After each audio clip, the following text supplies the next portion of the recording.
ऐसी जगह पैदा हुआ जहाँ के आपने सुना रहेगा कि कुर्ला अंधेरी रोड पे एक जरीमरी करके एरिया है जो मुंबई एयरपोर्ट के बैक साइड में गिरता है। मॉर्निंग में सुबह 4 बजे उठ के दूध की लाइन डालना, उसके बाद में फिर पेपर की लाइन डालना।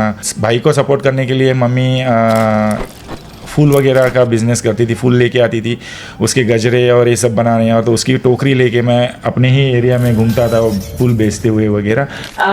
One of the prominent things he has talked about is Make in India.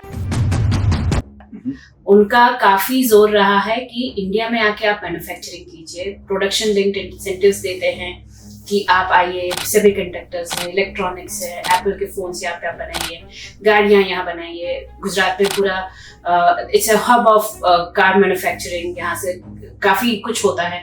So he has been talking about कि आप भारत में आइए, हमारे यहाँ प्रोडक्शन कीजिए, हम आपको सुविधाएं देंगे। विश्व भर में लोगों से कहना चाहता हूं, कम make in India. We have to manufacture, and it's ready on a plate because there's thousands of products being imported, and it's just copy and do it, just get that, and then later on innovation will come, ecosystems will come. And always remember, a factory is like a microcosm of a city. You start a factory, then you have a little canteen outside, you have transporters coming in and out, you need little, low roads get developed. So that's how it blossomed, because I've seen it in China and it's time for India now. Make in India का नारा देने के कारण इतनी सारी चीज़ें हो गई है, इतने रोज़गार उपलब्ध हो गए हैं, कोई माने ना माने, लेकिन मुझे पता है कि जब इस मेक इन इंडिया के कारण ही हम इस क्षेत्र में आए, मैन्युफैक्चरिंग क्षेत्र में आए।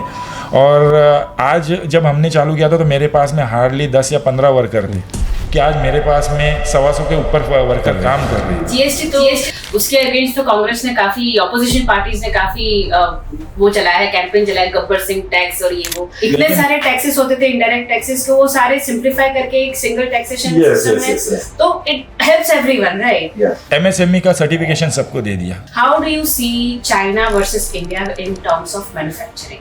लेकिन जब से मोदी जी आए, मोदी जी का 3rd टर्म है, तो आप देखेंगे जो गैप हमारा 50 साल का था वो रिड्यूस होकर 25 साल हो चुका है। यानी 25 साल तो उन्होंने हमें आगे लेके गए। मोदी जी को बहुत ही आभारी रहूँगा कि उन्होंने इंडस्ट्री के लिए जो काम कर रहे हैं वो इससे और अच्छा उनसे होए, और वो सदैव भगवान उनको अच्छा स्वास्थ्य और लंबी उम्र दे, ताकि हमारा देश और प्रगतिशील पथ पर चले, और ये उनके बगैर मुमकिन ही नहीं है। मोदी है तो मुमकिन है।